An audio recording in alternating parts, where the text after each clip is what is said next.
शंकर भगवान के तेज पुंज से षडानंद कार्तिकेय हुए। शंकर भगवान के तेज पुंज से भगवान शंकर की 5 बेटियों ने जन्म ले लिया। जब ये 5 बेटियां जन्म ले ली, शंकर भगवान का मन नहीं माना, क्योंकि बेटा मां को प्रिय होता है और बेटी, बोलो बोलो जम के बोलो जरा, बाप को प्रिय होती है।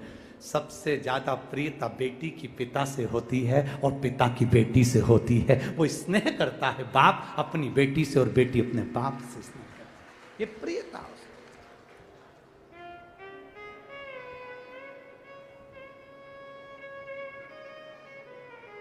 एक निवेदन आप सबसे करना चाहेंगे, रक्षाबंधन का त्योहार आए, कितना भी झगड़ा हो तुम्हारा, कितना आपस में चाहे तुम्हारी बोल चाल नहीं हो, तो भी निवेदन है अपने घर की बहन बेटी को, अपने घर की बेटियों को, बुआ को, जीजी को प्रयास करना।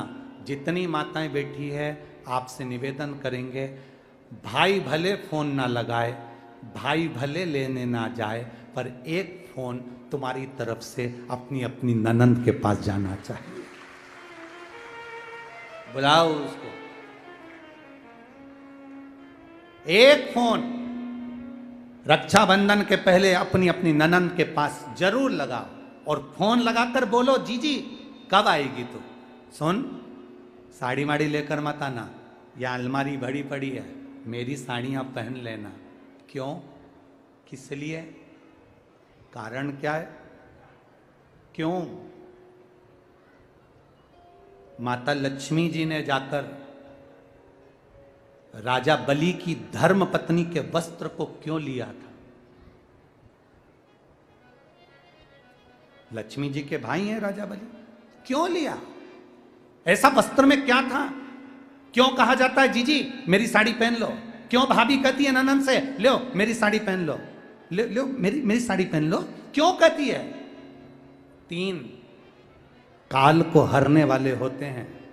पहले नंबर पर संत, ब्राह्मण, साधुजन, गुरुजन जब तुम्हारे दरवाजे पर आते हैं तुम्हारा काल हर लेते हैं। दूसरे नंबर पर है गौ माता। गाय को जब हम रोटी देते हैं, गौ माता हमारे काल को हर लेती है। तीसरे नंबर पर है बहन बेटी, जब हमारे यहाँ आती है और हम कह देते हैं जीजी ये मेरी साड़ी है पहन लो, घर से साड़ी लेकर मत आना, जब हम उसको साड़ी पहनने को दे देते हैं तो एक ननन बहन बेटी ऐसी होती है जो अपने भाई के घर के काल को भी हर लेती है, वो बहन बेटी होती है। पर आप में से कई माताएं ऐसी भी बैठी है जो अपनी एक साड़ी नहीं दे, और अगर ननन पहन लेना तो 25 बार के बता दे, जी जी मेरी है, जी जी अच्छे से बैठो साड़ी फट जाएगी, मेरी है। अब कहे सुतो का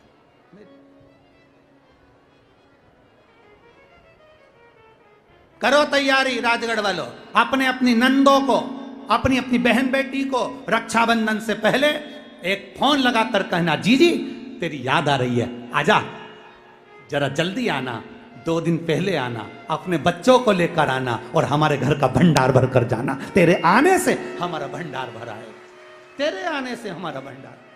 वाह, कितना भी झगड़ा हो, भले बोलचाल नहीं हो, तुम्हारी लड़ाई हो रही हो, झगड़ा हो रहा हो, तो भी मेरा निवेदन है एक बार अपनी नंदों को फोन जरूर लगाना, एक बार जरूर कहना। क्या विचार है रे राजगढ़ वालों?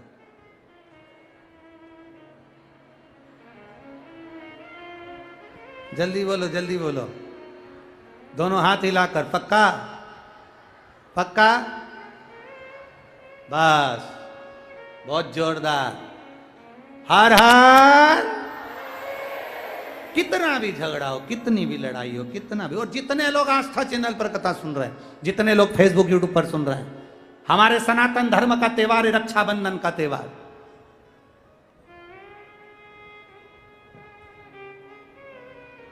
खुश होकर मनाइए।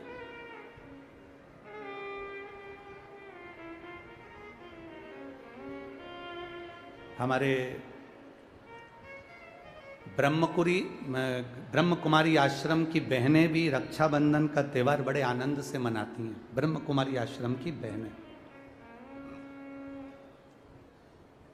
ये ब्रह्म कुमारी आश्रम की जो बहनें होती हैं ना, ये रक्षाबंधन का त्यौहार बड़े बड़े आनंद से मनाती हैं, और कम से कम 1 महीने तक मनाती हैं रक्षाबंधन का त्यौहार। क्यों? क्योंकि ब्रह्म कुमारी आश्रम की बहनें जानती हैं कि सनातन धर्म धीरे धीरे कटता जा रहा है।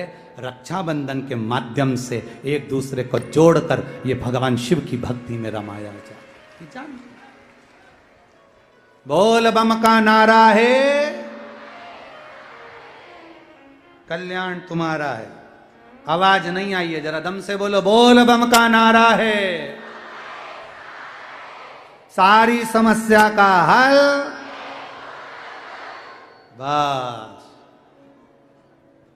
कल कथा कितनी बजे होगी? सवेरे 9 बजे। कल जब मेहमान जाते हैं तो अपने घर के बच्चों को 500 का लिफाफा दे जाते हैं। कल शिव पुराण जाएगी तो मेरा भोले बाबा भी जो आएगा उसको चुपचाप से देखकर चला जाए। वो शिव है, वो घड़ी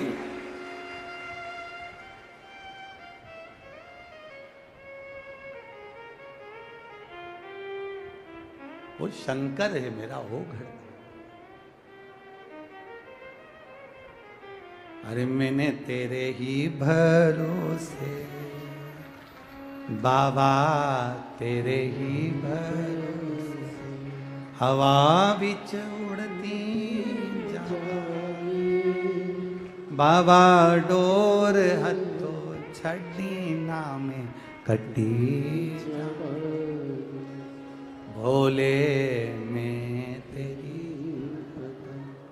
शंभू में। शिव कथा कर शंकर भगवान का मन नहीं मानता और वो अपनी बेटियों से मिलने के लिए गंगा के घाट पर पहुंच जाते हैं। गंगा के घाट पर जब देवाधिदेव महादेव पहुंचते हैं, मेरे ओगड़दानी जब पहुंचते हैं, बेटियां जल फेंकती हैं महादेव पर, महादेव जल फेंकते हैं बेटियों पर, जल से अटखेलियां होती है। ये प्रसंग श्री गणेश जी महाराज ने मां पार्वती से जाकर कह दिया। मां मां मां पार्वती जी ने पूछा, क्या बात है गणेश, क्या हो गया? गणेश जी बोले, मां पिताजी रोज ना जाने कहां चले जाते हैं, दिखते नहीं, आपको मालूम है? नहीं। मां गंगा के घाट पर पिताजी जाते हैं और 5 कोई स्त्रियां हैं, 5 कोई स्त्रियां हैं, 5 कोई कन्या हैं जो पिताजी पर जल की वृष्टि करती हैं, जल फेंकती। बहुत सुंदर प्रसंग है शिव महापुराण का। तेज शिव महापुराण की कथा कहती है, ध्यान रखना, किसी के कहने पर एकदम भड़क मत जाना, किसी के बोलने पर पहले विचार करना कि क्या सही क्या गलत है। कहना, सुनना, समझना जरूरी। पार्वती जी को क्रोध आ गया, माता पार्वती को क्रोध आया और माता पार्वती जी ने कहा, महादेव और किसी स्त्रियों के साथ। क्रोध में आ गई मां पार्वती, केश खोलकर मां भयंकर रूप धारण कर कर गंगा के जल पर पहुंच गई। जो गंगा के घाट पर पहुंची तो शंकर भगवान 5 कन्याओं के साथ जल की क्रीड़ा कर रहे थे। शिव जी जल फेंक रहे, 5 बेटियां जल फेंक रही। जानकर मां पार्वती उसी समय त्रिशूल लेकर 5 कन्याओं को मारने के लिए जो गंगा के जल में उतरने वाली थी, इतनी देर में देवाधिदेव महादेव ने रोक दिया। शंकर भगवान ने कहा, पार्वती ये तुम क्या कर रही हो? पार्वती तुम ये कर क्या रही हो? पार्वती जी कहती हैं, मैं इन 5 स्त्रियों को मार दूंगी, इन 5 कन्याओं को मार दूंगी। कौन है ये? शंकर भगवान कहते हैं, पार्वती तुम इनको समझ नहीं पाओगी, ये मेरी पुत्रियां हैं। जब तुमने मेरे वस्त्र ले लिए थे, वस्त्र पहनकर जब मैं आ रहा था तब मैंने गंगा का स्नान करा था। मेरे शरीर के तेज से, गंगा के जल से 5 लड़कियों ने जन्म लिया था, जिसका नाम बोलो जम के, जया, विषहरा, श्यामली बारी, दौतली और देव, ये 5 बेटियां मेरे तेज पुंज से प्रकट हुई है। ये मेरी बेटी हैं। गंगा मैया ने इनको प्रकट किया है। गंगा जी ने इनको प्रकट। पार्वती जी हाथ जोड़कर क्षमा मांग रही हैं। बाबा ओगड़दानी से, बाबा त्रिकालदर्शी कैलाशी से माता पार्वती जी ने क्षमा मांगी। गलती हो, क्षमा कर। शिव कहते हैं, सुनो पार्वती, मेरी ये 5 बेटियां जल के वेग में सर्प के स्वरूप में रहेंगी। इनको निंद्रा की देवी के रूप में पूछा जाए। हमने आपको पहले भी कथाओं में कहा, नींद की गोली खा रहे हो तो उसको छोड़ दो, प्रैक्टिकल करके देखना। कम से कम 5 दिन 10 दिन प्रैक्टिकल करिए। नींद की गोली को छोड़ो, पलंग पर सोने से पहले मोबाइल बंद करो, और मोबाइल बंद कर कर जब आप सोने का समय हो, नींद की गोली ना खाकर हाथ में जब थोड़ा सा जल लीजिए, जया, विषहरा, श्यामली बारी, दौतली और देव, 5 कन्याओं का नाम लेकर पानी का आचमन कर कर, मोबाइल बंद कर कर आराम से सो जाओ। सवेरे आराम से आपकी नींद खुलेगी, रात्रि में आपकी नींद नहीं खुल सकती। ये शिव की बेटियां निंद्रा के रूप में भी पूजा जाती है। गोली खाना जरूरी नहीं कि आप गोली खाएं। नींद की गोलियां नहीं खाना चाहिए, ज्यादा शरीर को बेकार करती है। तो नींद की गोली ना खाकर शंकर भगवान की 5 बेटियों का नाम एक बार वापिस बोलिए। सब जितने बैठे हो, रोड पर जितने बैठे हैं, जितने बाहर बैठे हैं, जितने पंडालों में, 5 पंडालों में बैठे हैं, जो गाड़ियों पर चढ़कर बैठे हैं, यहां वहां जितने बैठे हैं, सब शंकर भगवान की 5 बेटियों का नाम अच्छे से याद करो। पहली जया, सब बोलो, जया, विषहरा, श्यामली बारी, दौतली, देव, ये 5 शिव जी की बेटियां हैं जिनका नाम लेकर आचमन कर कर सोने पर नींद आती है। प्रेमवश, आनंदवश गोलियां नहीं खाना पड़ती। यही 5 बेटियां आज भी सनातन धर्म में नाग पंचमी के दिन पार्वती जी ने वर दिया है इन बेटियों को कि ये सर्प की आकृति में प्रत्येक सनातन धर्म के दरवाजे पर नाग पंचमी के दिन पूजाएगी। इधर राजगढ़ साइड में हमको नहीं मालूम, पर हमारे उधर सीहोर साइड में तो सीहोर जिले के अंतर्गत हमने देखा है दरवाजे पर ऐसा कोयले से दूध में घिसकर और रुई से उसको 5 सर्प बनाए जाते हैं। किसी के यहाँ 3 इधर बनाते हैं, 2 उधर बनाते हैं, किसी के यहाँ 5 पूरे बनाते हैं। बच्चे पूछेंगे आपसे कि ये सर्प कौन है, तो आपको बताना पड़ेगा ये शंकर भगवान की 5 बेटियां, ये शिव जी की 5 पुत्रियां। और फिर निवेदन, बहुत ध्यान से सुनिएगा। मान लो कभी आपको ऐसा लग रहा है कि डॉक्टर बोल रहा है कि घुटने बदलना पड़ेंगे, या तुम्हारी रीढ़ की हड्डी में कोई गैप आ गया है, या सोने के बाद जब उठते हो तो पीठ में या कमर में दर्द रहता है, तो उसके लिए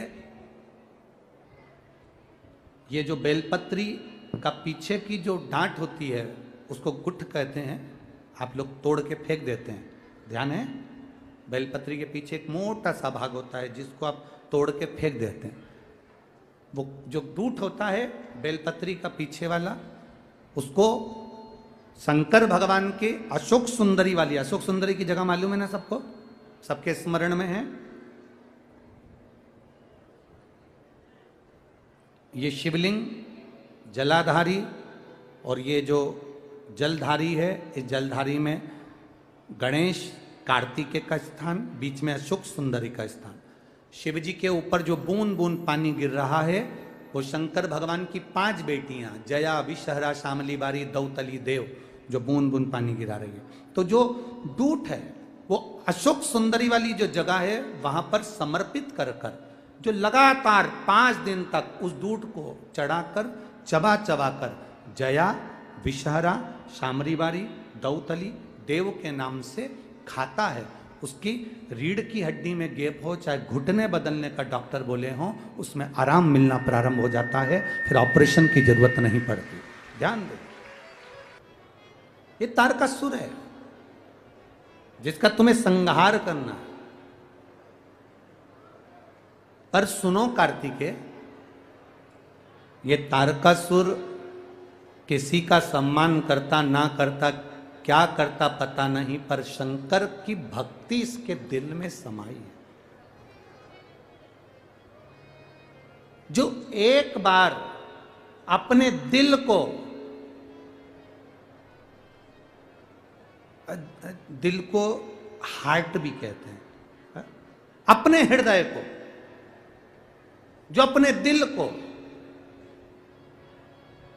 एक बार जो महादेव से लगा लेता है, जिसका दिल, जिसका हार्ट, जिसका हृदय शंकर की कथा में, शिवालय में, शंकर की भक्ति में जिसका दिल खुल जाता है, उसका दिल फिर हॉस्पिटल में नहीं खोला जाता है।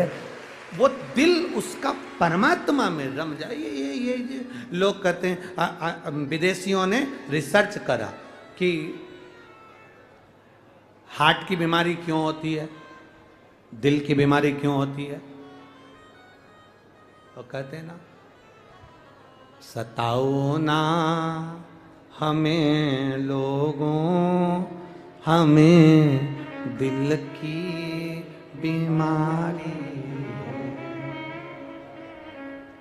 सताओ ना हमें लोगों, हमें दिल की बीमारी। हमारा वेद दुनिया में वो डमरू धारी है। हमें दिल की बीमारी है और हमारा डॉक्टर, हमारा वेद डमरू।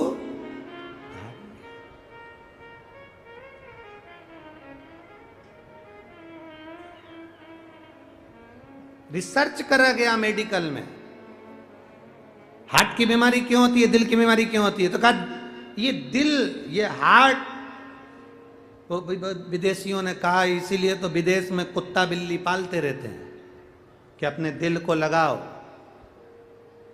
हमारे यहां भारत में नहीं कहा जाता कि कुत्ता बिल्ली पालो, हमारे भारत में कहा जाता है दिल लगाओ, फालतुओं से नहीं, भोले बाबा से लगाओ जो कि तार है।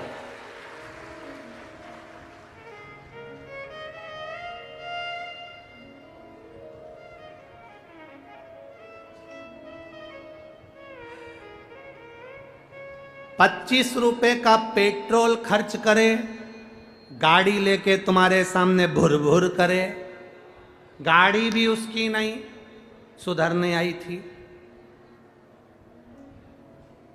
₹10 का चाउमीन खिला के तुम्हारी जिंदगी खराब कर दे, ऐसों से दिल मत लगाना, दिल महादेव से लगा कर दे।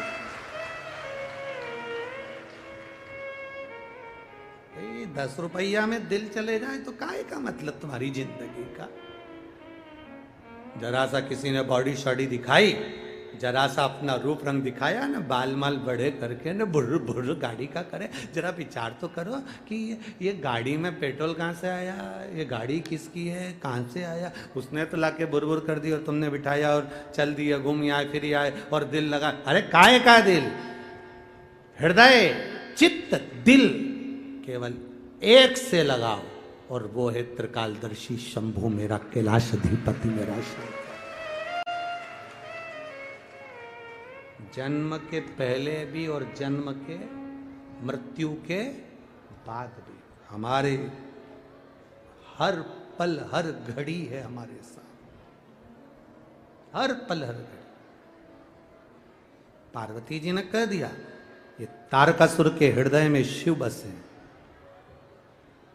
तारकासुर के दिल में शंकर का निवास है,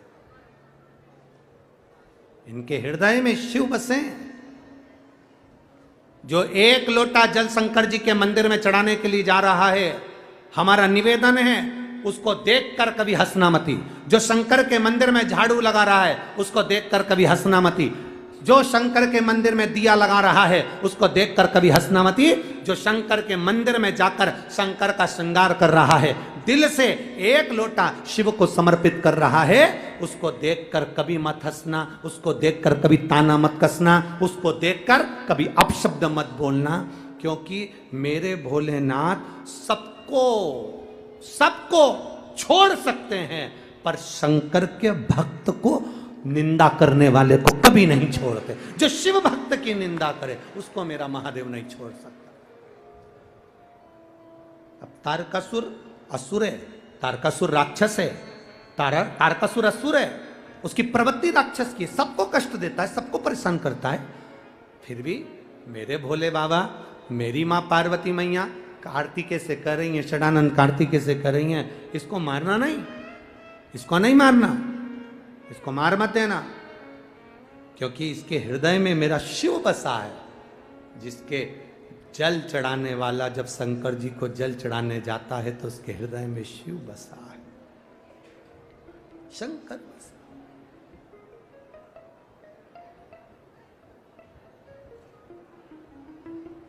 एक जीजी ने एक प्रश्न किया, बहुत सारे पत्र हैं और बहुत सारों ने अपना अपना मन की बात लिखी है। किसी के यहाँ पर 8 साल में संतान हुई, किसी के यहाँ 12 साल की संतान हुई, किसी की नौकरी लगी, किसी की सर्विस लगी, बहुत कुछ आप लोगों ने लिखा है। ये बाबा की कृपा, बहुत सारी बात। पर इन पत्र में एक जीजी ने एक बात लिखी है, अब वो ढूंढना पड़ेगा पत्र को। उसमें उन्होंने लिखा, गुरुजी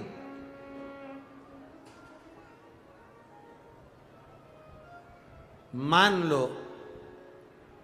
हम जल चढ़ाते चढ़ाते 2-3 महीने हो गए और शंकर भगवान हमारी नहीं सुन रहे, तो हम जल किस दिशा में बैठकर चढ़ाएं या किस दिशा में खड़े होकर चढ़ाएं? जलाधारी कहां होती है शंकर भगवान की? जम के बोलो जरा सबको, पहले भी कथाओं में बताया। शिव जी की जो ये शंकर भगवान का शिवलिंग है, ये जलाधारी जो पानी बहने का स्थान है, पूरब पश्चिम उत्तर दक्षिण, इसमें से जलाधारी किस ओर जाती है? उत्तर की ओर। कहाँ जाती है? जम के बोलो जरा, उत्तर की ओर।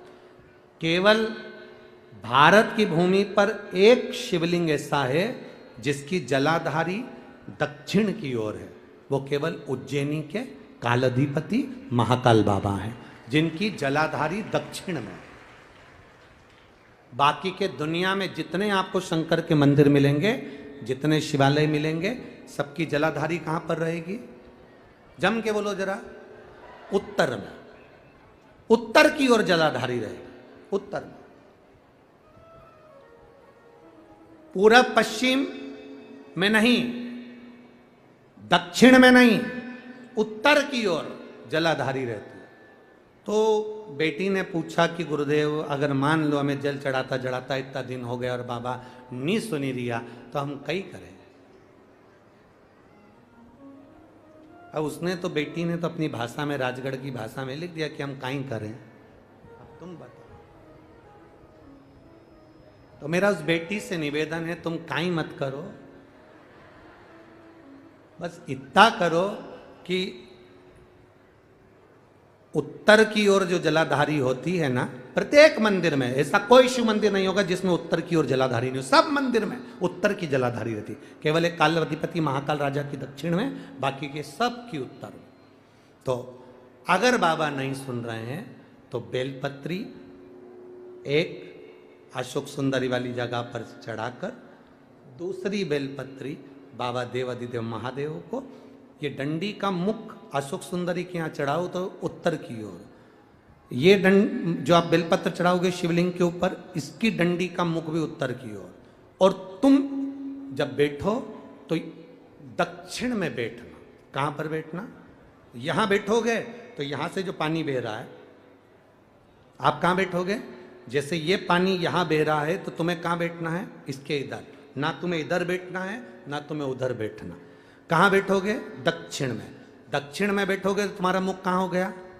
जम के बोलो, जम के उत्तर में। तो तुम जब यहाँ बैठोगे तो ये जो जलाधारी है जहाँ से पानी बहकर जा रहा है यहाँ बैठोगे, और जब आप जल समर्पित करोगे, जल चढ़ाते चढ़ाते एक बार थोड़ा सा आगे बढ़कर जल की धार को अशुक सुंदरी तक लेकर जाना।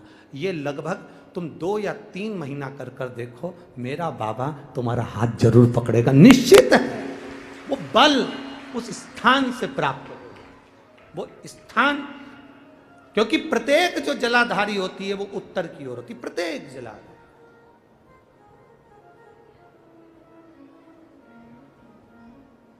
शंभो शरणे मांगू घड़ी रे, दुख काटो दया करी ने दर्शन।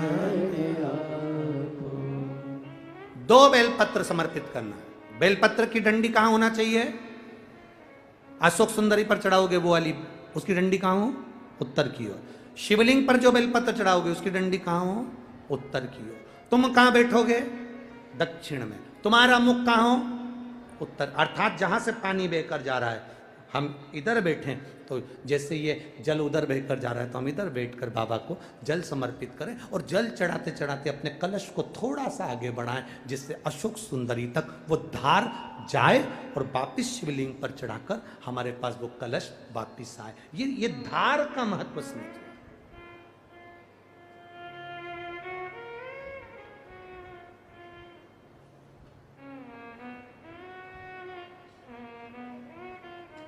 एक बार ये कथा हमने कह दी एक जगह पर, तो किसी व्यक्ति ने पूछा, गुरुजी ऐसा भी होता है कि जल चढ़ाने का भी नियम होता है, यहाँ चढ़ाओ वहाँ चढ़ाओ? हमने कहा देखो, एक व्यक्ति वो होता है जो नौकरी में रहता है, नौकरी में रहता है, बैंक में नौकरी कर रहा है, पुलिस में नौकरी कर रहा है, सरकारी नौकरी कर रहा है, स्कूल में नौकरी कर रहा है। गरुड़ पुराण वो नहीं, किसी के मरने पर बजती है वो नहीं। पूरी गरुड़ पुराण अगर कभी पढ़ी हो तो गरुड़ पुराण के अंतर्गत कभी मौका मिले तो पढ़िएगा, सुनिएगा। वो गरुड़ पुराण नहीं जो पंडित जी छोटी सी बात देते हैं, किसी के मरने पर 10 दिन में पूरी कर देते हैं, वो गरुड़ पुराण नहीं। गरुड़ पुराण पूरी जिस दिन मौका मिले किसी ब्राह्मण के मुख से सुनना या कभी पढ़ना, उस गरुड़ पुराण में लिखा है, उस गरुड़ पुराण के अंतर्गत वर्णन आता। शंकर के मंदिर के बाहर ओटले पर, शंकर के मंदिर के दरवाजे पर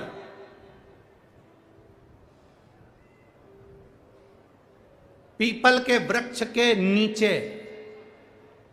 बड़ वृक्ष के नीचे, आंवले के वृक्ष के नीचे, बेलपत्री के वृक्ष के नीचे और मंदिर के ओटले पर, मंदिर के दरवाजे पर, मंदिर के प्रांगण में अगर कोई वो हाथ में ऐसे ऐसे पीस पीस के वो पत्ता खेलते हैं ना, वो जिंदगी में अगर कोई वहां बैठकर कभी जुआ खेले या पत्ता खेले तो उसके 71 पीढ़ी को नरक से बाहर नहीं निकाला जाता, नरक में ही भुगताया जाता।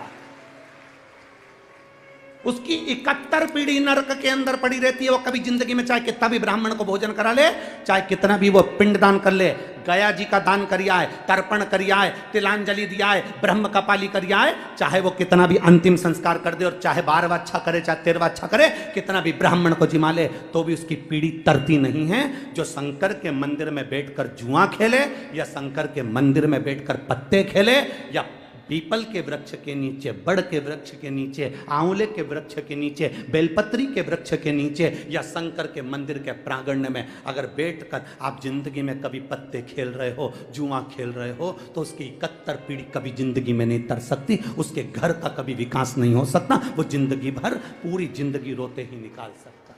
ये अब आज के जमाने में ग्रामीण क्षेत्र में जाकर अगर आप बोलोगे तो गांव के लोग हंसते हैं। हम निवेदन करना चाहेंगे, जिसका घर मंदिर के पास में होता है, जिसका घर तुम्हें लग रहा है कि तुम्हारे घर के पास में ये पीपल के पेड़ है और पीपल के पेड़ के नीचे लोग पत्ते खेलने बैठते हैं, तो फर्ज तुम्हारा बनता है, तुम पास में रहते हो, जैसे ही तुम्हें मालूम पड़े कि 4 बजे पत्ता खेलने आएंगे तो 3 बजे पूरे फर्श पे पानी ढोल दो। तुम पूरे फर्श पर पानी ढोल दो। एक काम तो तुम भी कर सकते हो ना। अच्छा, तुम्हें लग रहा है कि ये मंदिर के प्रांगण में पत्ते खेलेंगे, जुआ खेलेंगे, बस उसी समय पर तुम मटका भर के हंडा लेके जाओ और देवी जी आए ना जैसे गंगा मैया, ऐसी 2-3 बार उंडेल दो, दूसरी बार कहीं का बैठे का ही नहीं। थोड़ा सा हमें भी उसके परिवार का ध्यान रखना है, कहीं उसके परिवार वाले नरक तो नहीं भोगेंगे। थोड़ा सा पुण्य हमको भी उनको कमा कर देना है। इसलिए कभी जिंदगी में, कभी तुम्हारे क्षेत्र में, तुम्हारे ग्रामीण भाव में शंकर के मंदिर पर अगर कोई पत्ता खेले, जुआ खेले, वो 71 पीढ़ी को बर्बाद कर रहा है। 71 पीढ़ी कहां डूबे हम हमारे शास्त्रों को नहीं पढ़ते। हम तो केवल एक व्यक्ति ने करा उसको देखकर दूसरा चालू हो जाता है, दूसरे ने करा तीसरा देखकर चालू हो जाता है। हम अपने कर्म का भोग, ये मानव का शरीर मिला है 83,99,999 योनियां काटने के बाद ये 84,00,000वीं योनि ये मनुष्य की देह मिली है, ये मानव का शरीर मिला है। इस मानव के शरीर को हम पहचाने तो, हमारे वेद और पुराण को हम जाने तो, हमारे शास्त्र को हम पहचाने तो। ना हम हमारे शास्त्रों को पहचान रहे हैं, ना हम हमारे वेद को पहचान रहे हैं, ना हम हमारी इस पुराणों को पहचान रहे हैं। हम तो केवल अपनी आनंद की जिंदगी में कि मैं जो कर रहा हूं बहुत अच्छा कर रहा हूं, मेरे बराबर दुनिया में कोई नहीं कर सकता, मैंने जो करा सब अच्छा करा, बाकी के किसी ने भी करा वो बेकार करा। ये हमारे भीतर की एक विचारणीय सोच गलत है। शिव जी के 3 नेत्र हैं। कितने नेत्र हैं शंकर भगवान के? 3। आपके कितने हैं? जम के बोलो जरा, पक्का? अगर शंकर भगवान पृथ्वी पर रहते हैं, मृत्यु लोक के देवता शिव जी हैं, शंकर भगवान के अगर 3 नेत्र हैं तो जितने संसार में पृथ्वी पर मनुष्य ले रहे हैं इनके भी 3 नेत्र हैं। शंकर भगवान के 3 नेत्र में से एक नेत्र जब खुलता है तो कामदेव जलकर भस्म हो जाता है। शंकर का तीसरा नेत्र खुलता है तो दुष्ट जलकर भस्म हो जाते हैं। ये 3 नेत्र अगर शिव जी के हैं तो हमारे भी 3 नेत्र हैं। पहला नेत्र जिससे हम अपनी अच्छाई देखते हैं, मैंने जो करा बहुत अच्छा करा, मेरे बराबर कोई नहीं कर सकता। दूसरा नेत्र जिससे हम अपने घर की अच्छाई देखते हैं, मेरे परिवार ने करा बहुत अच्छा करा, मेरे कुल में करा बहुत अच्छा करा, मेरे पिता ने, मेरे बेटे ने, मेरी बेटी ने, मेरे रिश्तेदार ने करा बहुत अच्छा करा। और तीसरा नेत्र जो शंकर भगवान का मध्य में है, ऐसा तीसरा नेत्र परमात्मा ने सबको दिया है। जब वो तीसरा नेत्र से देखता है तो हमेशा बस एक ही काम करता है, दूसरे की बुराई देखता है, अच्छाई कभी नहीं देख सकता। और जब जब वो किसी की बुराई देखता है तो उसने अपने अच्छे कर्मों को जलाकर भस्म कर लिया। ये तीसरा नेत्र शंकर भगवान ने सबको दिया है, जिससे वो बुराई ढूंढता है। उसने ऐसा कर दिया, उसने वैसा कर दिया, उसने ये कर दिया, उसने वो कर दिया।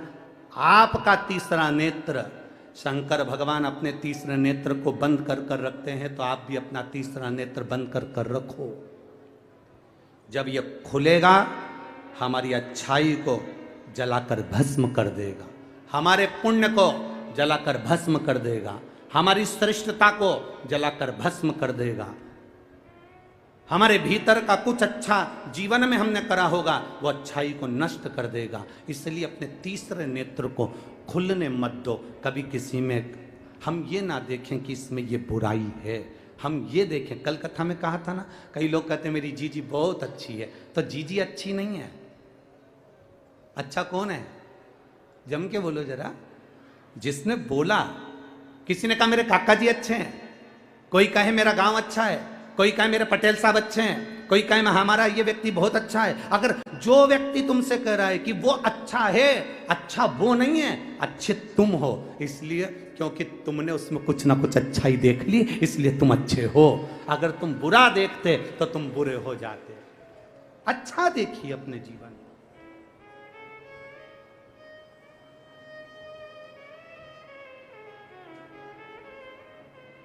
शंभु शरणे पड़ी, मांगू घड़ी रे घड़ी,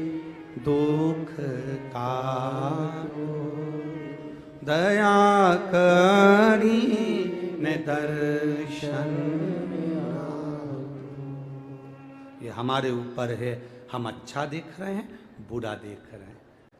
ये हमारे ऊपर है, हम कैसा कर्म कर रहे हैं। हमारे ऊपर है, हम क्या ग्रहण कर रहे हैं।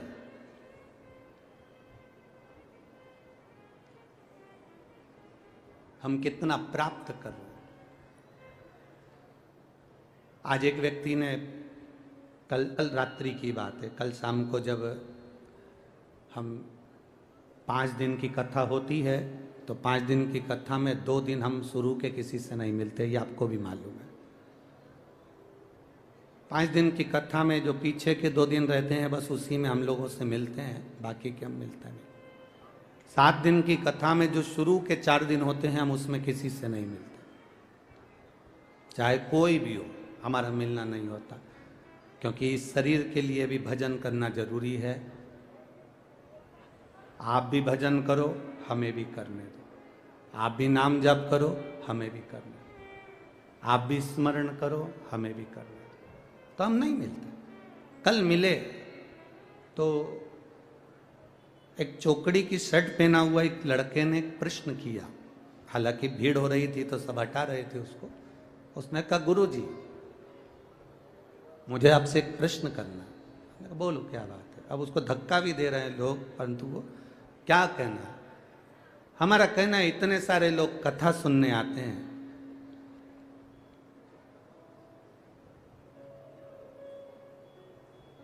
क्या सब कथा को अपने अंदर उतार लेते हैं? क्या सब शिव महापुराण की कथा को अपने भीतर उतार लेते हैं? क्या सब शंकर की भक्ति को अपने अंदर उतार लेते हैं? हमने उस बच्चे से उस समय तो नहीं कहा, पर वो बच्चा अगर यहां बैठा हो तो अवश्य सुनना। 2 बातें अपनी जिंदगी में उतारिएगा। एक, शक्कर को रेत के ढेर में डाल दो और रेत में उस शक्कर को मिला दो। चींटी जो होती है ना, वो रेत को नहीं लेती। किसको लेती है? जम के बोलो जरा। शक्कर को ले लेती है, चीनी को ले लेती है। चींटी चीनी को, शक्कर के कण को उठा लेती है। रेत में मिली हुई शक्कर चींटी केवल शक्कर को उठाती है। उसी तरह जो शंकर के भक्त होते हैं चींटी की तरह होते हैं, वो शिव की कथा को उठा लेते हैं। वो राम नाम, कृष्ण नाम, शिव नाम को उठा लेते हैं, वो धारण करते हैं। और दूसरा, अपने भीतर उतारिएगा। पानी का जो हंडा होता है, मटका होता है, घगरा होता है, वो नल के नीचे सीधा लगाओ चाहे उल्टा लगाओ। सीधा लगाया तो भर जाएगा और उल्टा लगाया तो नल के नीचे जब तक रखा है तब तक वो ठंडा बना रहेगा। उसी तरह कथा आपके अंदर प्रवेश कर रही कि नहीं कर रही, आप कथा को अपने अंदर भर रहे कि नहीं भर रहे, कुछ अच्छा ग्रहण कर रहे कि नहीं कर रहे, कोई बात नहीं। पर कथा के पंडाल में अगर आप पहुंचे हो, अगर आप सीधे खड़े हो तो कथा अंदर प्रवेश कर जाएगी, अंदर चली जाएगी। और अगर उल्टे खड़े हो, कथा नहीं भी जाएगी। कम से कम 3 घंटा तुम झूठ तो नहीं बोलोगे, कपट तो नहीं करोगे, बेईमानी तो नहीं करोगे। आप खुद अनुभव करो कि 3 घंटे कथा में पहुंचने के बाद मोबाइल बंद हो जाता है। 3 घंटे कथा में पहुंचने के बाद तुम फालतू की बात नहीं करते। 3 घंटा कथा में पहुंचने के बाद तुम्हारा फालतू लड़ाई नहीं होती, झगड़ा नहीं होता, विवाद नहीं होता, तुम किसी को गाली नहीं देते। 24 घंटा गाली देने वाला भी कथा के 3 घंटे मुंह से गाली नहीं निकाल सकता, क्योंकि वो बैठा है, किसको देगा? कोई झगड़ा करेगा फालतू का? तो 3 घंटे कम से कम तुम मौन हो, 3 घंटे कम से कम तुम अपशब्द नहीं कर रहे, 3 घंटे तुम्हारे मुंह से गलत विचार नहीं आ रहा है, 3 घंटे तुम कुछ गलत नहीं कर रहा है। तो ये सोचो कि नल के नीचे मटका रखा है, कम से कम ठंडा है, बस इतना ही काफी है। जितनी देर बैठे हो उतना भजन काफी है तुम्हारे लिए। वो अंदर प्रवेश करे ना करे, कथा अंदर जाए ना जाए। कोई तुमसे पूछे, इतनी भीड़ हो रही है, लोग रोडों पर बैठे हुए हैं, 5 पंडाल भरे पड़े हैं, सब जगह भीड़ भीड़, कहाँ जाए तू? नहीं, मैं तो जाऊं। क्या करेगी वहां जाके? टीवी पे सुन लेनी, मैं तो जाऊं। नल के नीचे मटका रखा है, वो सीधा हो चाहे उल्टा, सीधा है तो भरा जाएगा, उल्टा है तो ठंडा रह जाएगा। उतनी देर उसको शीतलता मिलेगी। शीतलता मिली कि मेरे महादेव को मिलने में देरी नहीं लगेगी, वो मिल जाएगा, मेरा शंभू मिल जाएगा।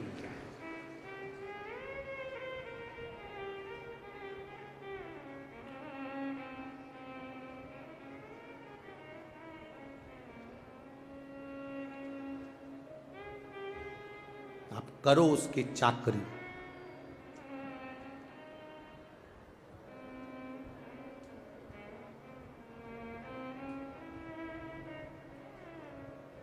आप करो शंकर का गुणगान।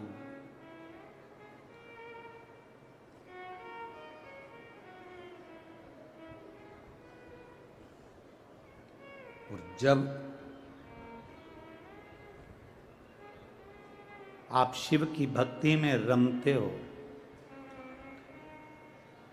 जब मुख से राम नाम, कृष्ण नाम, शिव नाम निकलता है, आपको लगता है कि आप शिव नाम ले रहे हो, आपको लगता है कि आप राम नाम ले रहे हो, आपको लगता है कि आप कृष्ण नाम ले रहे हो।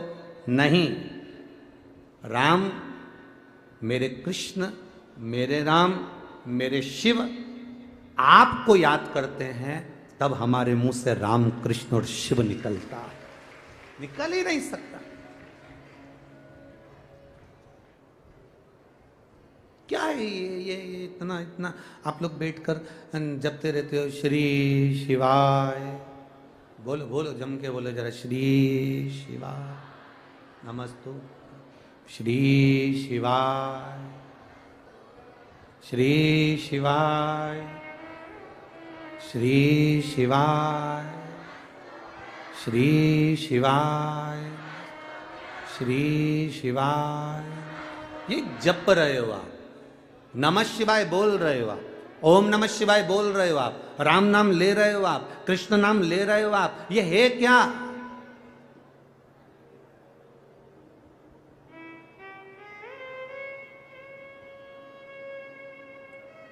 क्या है ये? क्यों? विद्धेश्वर संहिता के अंदर, शिव महापुराण की विद्धेश्वर संहिता में श्री शिवाय नमस्तुभ्यम ये लिखा। लोगों ने भले विरोध करा कि ये श्री शिवाय नमस्तुभ्यम ना जाने कहां से मंत्र लिया है। विरोध करने वालों का तो काम है, विरोध करते रहेंगे, 24 घंटा बोलते रहेंगे। हम बोलेंगे कि तुम मंदिर जाओ, विधर्मी बोलेंगे कि मंदिर मत जाओ।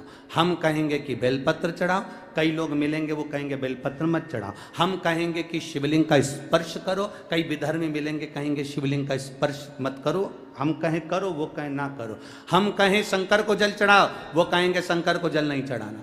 जो भगवान का भजन करने वाला होगा, सत्य विचार को जानने वाला होगा, वो जान जाए।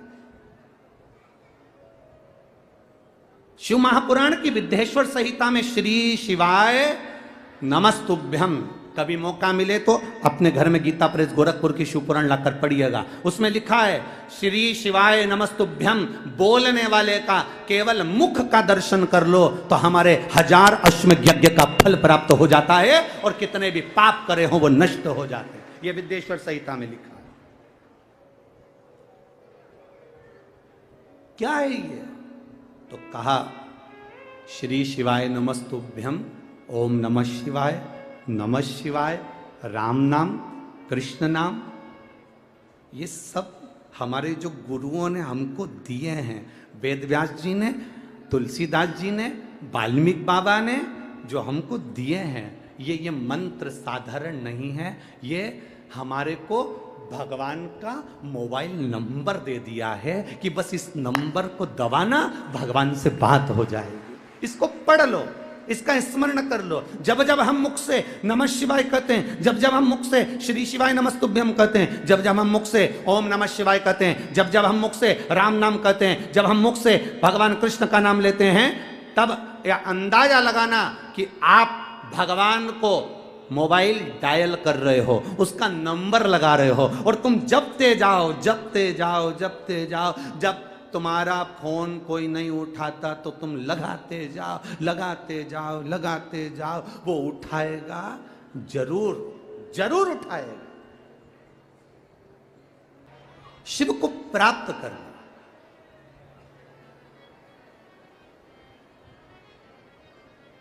शिव को अपना बनाना। गंगा मैया ने कहा कि हम तप करने से, साधना करने से, शिवलिंग का पूजन करने से, पार्थिव पूजन करने से क्या बाबा देवाधिदेव महादेव हमें अर्धांगिनी के रूप में स्वीकार कर लेंगे?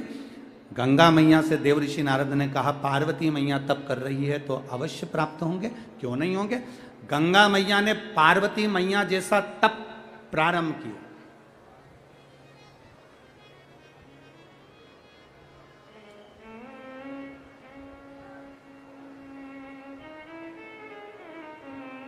अब ऐसा तप मां गंगा कर रही है, ऐसा तप कर रही है, तेज शिव महापुराण की कथा राजगढ़ को चल रही है।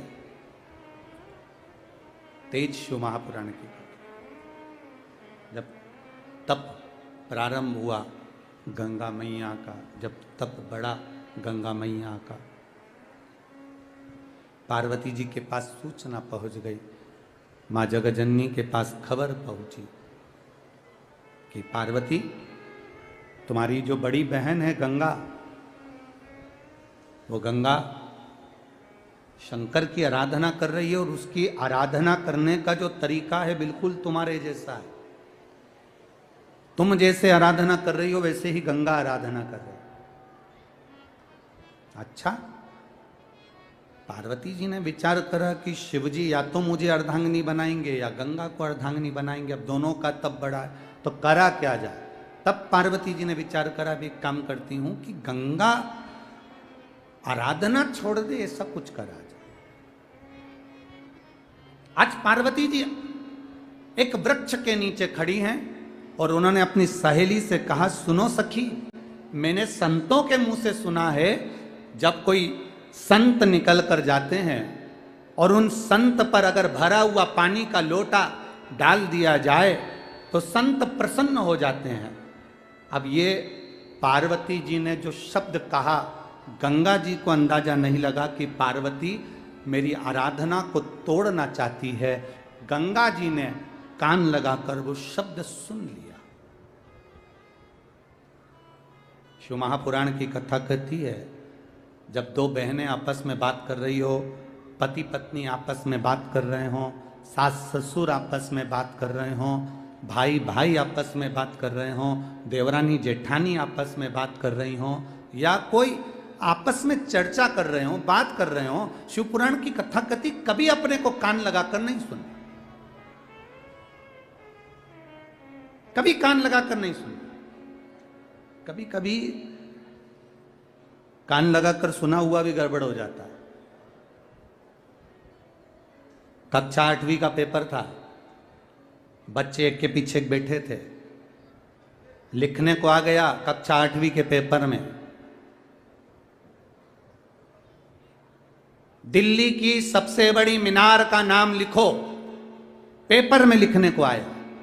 आगे वाले ने उस पेपर में लिख दिया दिल्ली में कुतुब मीनार है, पर पीछे जो बैठा था उसने आगे वाले का नकल करने के चक्कर में देखकर लिख दिया दिल्ली में कुतिया बीमार है। अब क्या याद उसको नहीं था? याद तो उसको भी था, उसके भी स्मरण में था कि दिल्ली में बड़ी मीनार कुतुब मीनार है, पर आगे वाले का देखने के चक्कर में गड़बड़ हो गया। कभी कभी हम जब कान लगाकर सुनते हैं तो गड़बड़ हो जाता है। ये तो पार्वती मैया ने अपनी सखी से, सहेली से एक हास्य व्यंग में कहा था कि संत पर पानी डाल दिया जाए तो वो प्रसन्न होकर वर दे देते हैं, पर गंगा ने उसको धारण कर लिया और संतों की टोली जब निकल कर गई, गंगा मैया ने एक लोटा जल भरकर संत पर फेंका। जैसे ही संतों पर फेंका, संतों ने क्रोध कर दिया और क्रोध कर कर संत बस क्रोध करे और क्रोध कर कर संतों ने श्राप दे दिया, हे गंगा, तो हिमालय राज की बेटी होकर, बड़ी पुत्री होकर तूने हम संतों का अपमान करा है गंगा। हम तुमको यहीं पर श्रापित करते हैं गंगा, हम तुम्हें वचन देते हैं गंगा कि तुम अब स्त्री का स्वरूप छोड़कर जल के स्वरूप में बहोगी। अब तुम स्त्री नहीं, जल के वेग में बहोगी।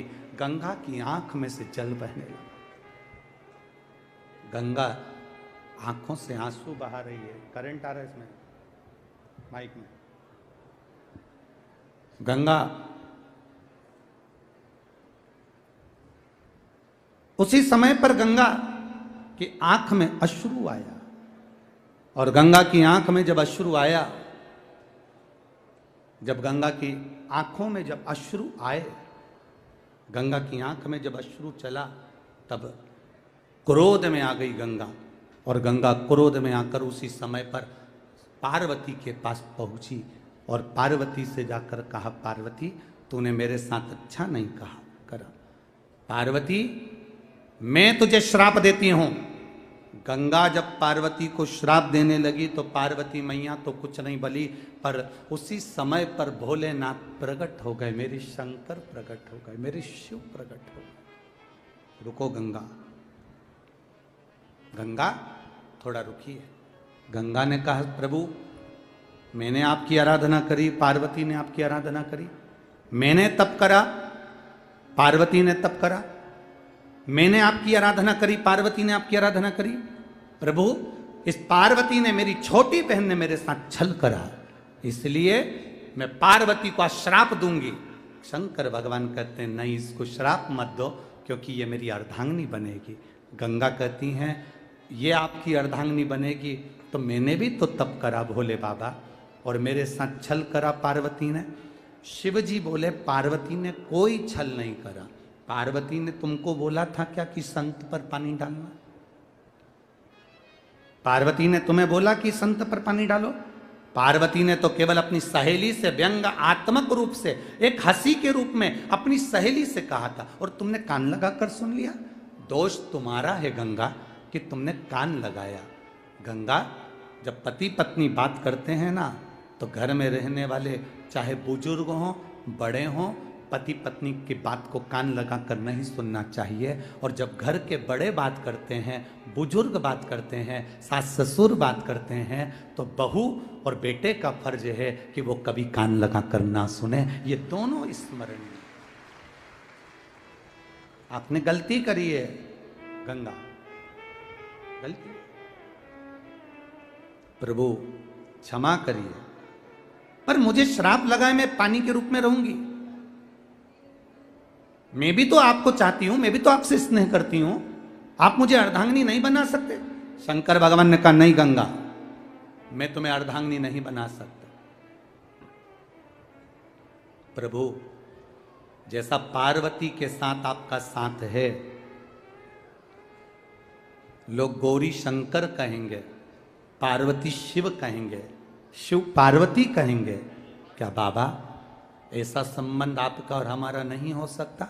भगवान शंकर ने कहा गंगा तू चिंता मत कर,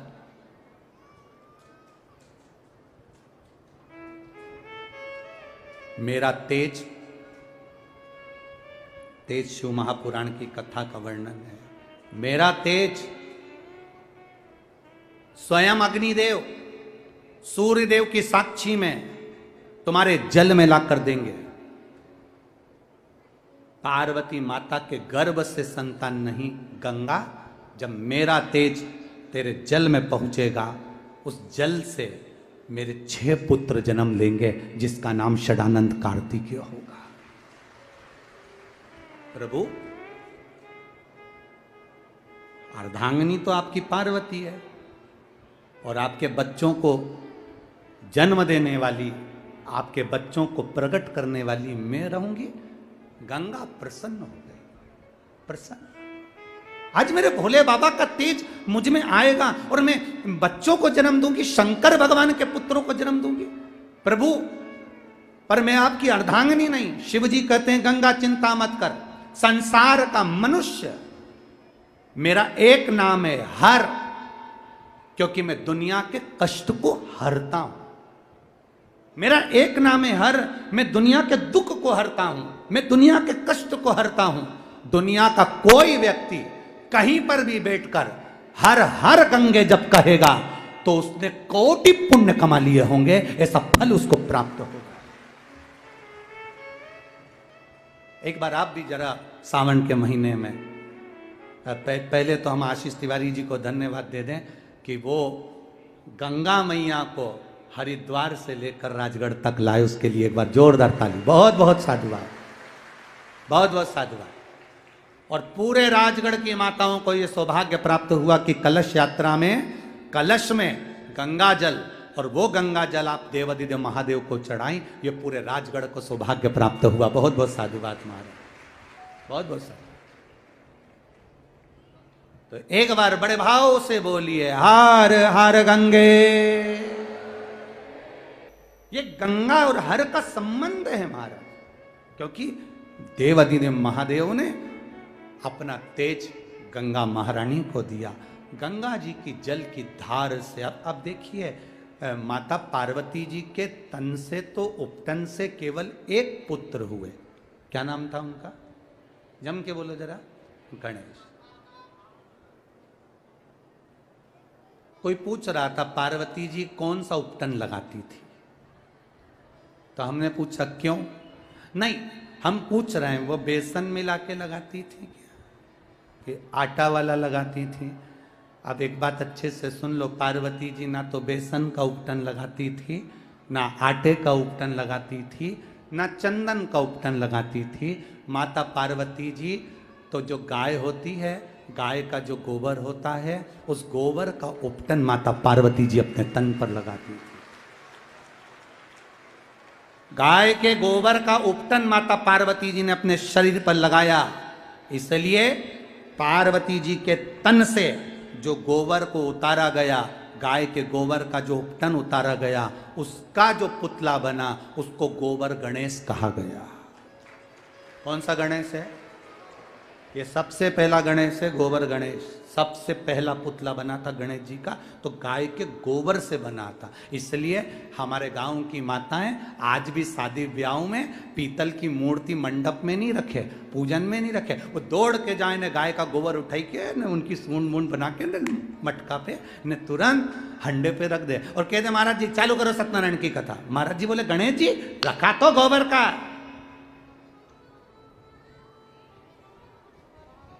गोबर का गणेश रख दिया। पार्वती जी ने जो उपटन, तो पार्वती जी के इस शरीर से तो केवल एक पुत्र हुए, पर गंगा जी के जल से 6 पुत्र। गंगा जी के जल से जब भगवान के तेज पुंज को ले जाकर गंगा जी के जल में दिया गया, गंगा जी की 6 धारों ने उस भगवान शंकर के तेज पुंज को 6 भाग में बांट दिया। 6 भाग में बांटा तो 6 पुत्र जन्म ले लिए। गंगा मैया 6 पुत्रों को अपनी गोदी में लेती, कभी बालक इधर रोता कभी उधर रोता। मां गंगा परेशान हो गई। गंगा जी ने उसी समय पर ऋषियों को बुलाया, संतों ऋषियों आओ। 7 ऋषि आ गए, 7 ऋषि आए और ऋषियों ने आकर पूछा गंगा जी क्या बात है, बधाई आपको 6 पुत्र होने की। गंगा मैया के पुत्र होने की तो बधाई जाने दो, परंतु इन 6 को संभालूं कैसे, अकेली, और औलाद कितनी? बोलो बोलो जम के बोलो जरा। 6। अब करूं तो करूं क्या? तो गंगा जी ने कहा ऋषियों अपनी अपनी अर्धांगिनियों को भेजो। तब ऋषियों की पत्नी आ गई जिनका नाम था कृतिका। उन्होंने गंगा जी के 6 पुत्रों को, 7 ऋषियों की पत्नी कृतिकाओं ने गंगा जी की 6 पुत्रों को पालना प्रारंभ करा, बड़ा करना प्रारंभ करा। पर 6 पुत्र की आदत ऐसी थी कि रोए तो एक साथ, दूध पिए तो एक साथ, और जब बिलक बिलक कर रोना चालू करें तो एक साथ, भूख लगे तो एक साथ। सारी कृतिकाएं, ऋषियों की पत्नी भी परेशान हो गई। तब आखिरी में गंगा जी ने विचार करा कुछ तो करना पड़ेगा। गंगा जी ने कहा कृतिकाओं इनको यहां घाट पर सुला दो, घाट पर सुलाओ। 6 को घाट पर सुलाया। गंगा जी ने अपने हाथ में जल लिया। अगर मैंने शिव की आराधना तप साधना से करी है, मैंने शंकर को विश्वास के साथ पूछा है, तो ये 6 एक हो जाएं। जो गंगा जी ने पानी छोड़ा, कृतिकाओं ने देखते ही जल छुड़वाया, तो कृतिकाओं के सामने 6 पुत्र एक हो गए, पर उनके शीश 6 अलग अलग हो गए। तब भगवान भोलेनाथ देखकर प्रसन्न हुए। शंकर जी ने कहा सुनो गंगा, ये 6 एक हुए हैं और इनको कृतिकाओं ने पाला है, इसलिए इनका नाम कार्तिकेय होगा और ये जनमानस का कल्याण करेगा। कार्तिकेय नाम। अब देखो 6 पुत्र तो भगवान गंगा जी की गर्भ से तेज पुंज से हो गए। अब 6 पुत्र हुए।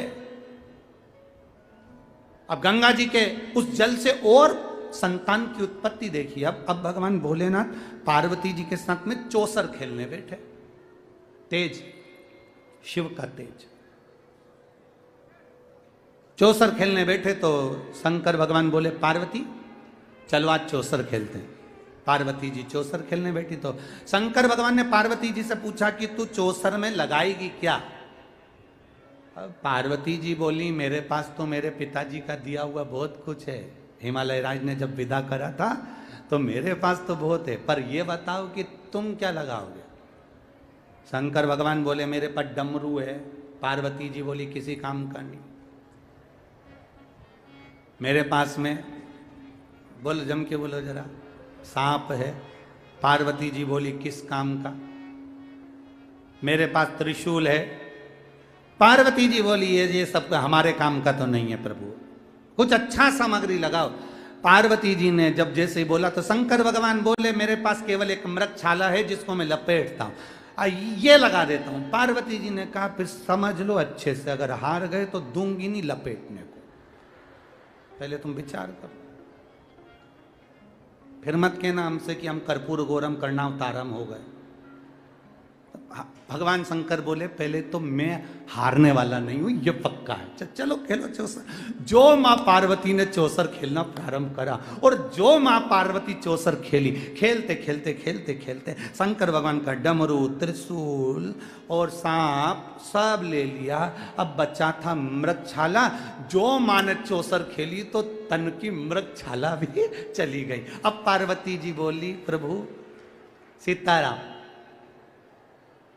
शिव जी बोले क्या कहना है तेरा, मतलब क्या है? उतारो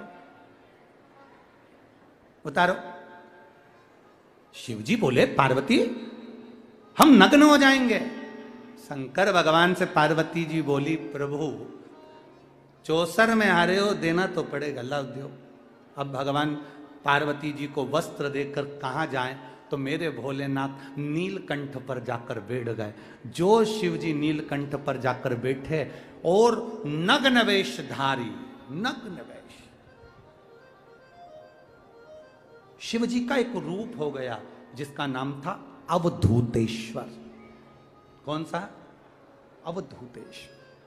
बोला अवधूतेश्वर भगवान की, नग्न वेशधारी। अब भगवान मन में सोचे कि नग्न वेशता आ गई।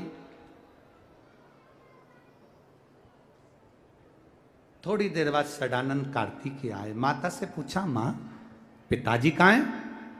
माता ने कहा बेटा तेरे पिताजी चौसर खेले थे और वो सब हार गए, तो पता नहीं बहुत दिन हो गए गए हुए, दिख नहीं रहे। कार्तिकेय कहते हैं मैं पता कर षडानंद कार्तिकेय गए नीलकंठ पर। जो नीलकंठ पर पहुंचे तो देवाधिदेव महादेव नग्न वेश में बैठे थे। षडानंद कार्तिकेय ने पुत्र ने पिता से पूछ लिया पिताजी। पिताजी बोले हाँ बेटा ये कैसे हो गया? पिताजी बोले ये सब तेरी माता की करामात है। चौसर में मैं हार गया, उसने मेरा वस्त्र रख लिया, दिया नहीं। पिताजी ये हालत, आप चिंता मत करो पिताजी, मैं आपके लिए वस्त्र लेकर आता हूं। शंकर भगवान का वस्त्र लेने के लिए षडानंद कार्तिकेय अपनी माता के पास चले गए। मां मां मां कहती बोल बेटा। मां मुझे आपके साथ चौसर खेलना है। पार्वती जी बोली बेटा तुम छोटे हो, बच्चों के साथ चौसर खेलो। ना ना मां मेरे को आपके साथ चौसर खेलो। ठीक है खेलो चौसर। मां आप चौसर में क्या लगाओगी? षडानंद कार्तिकेय ने कहा अपनी मां से, तो मां कहती है बेटा केवल दुनिया में केवल एक मां ही तो ऐसी है जो सबसे जीतना चाहती है पर अपने बच्चों से हारना चाहती है। केवल एक मां। मां कभी अपने बच्चों से नहीं जीतती, मां अपने बच्चे के आगे हारती है, बच्चों से नहीं जीतती। मां आप क्या लगाओगी, क्या चाहिए तुझको?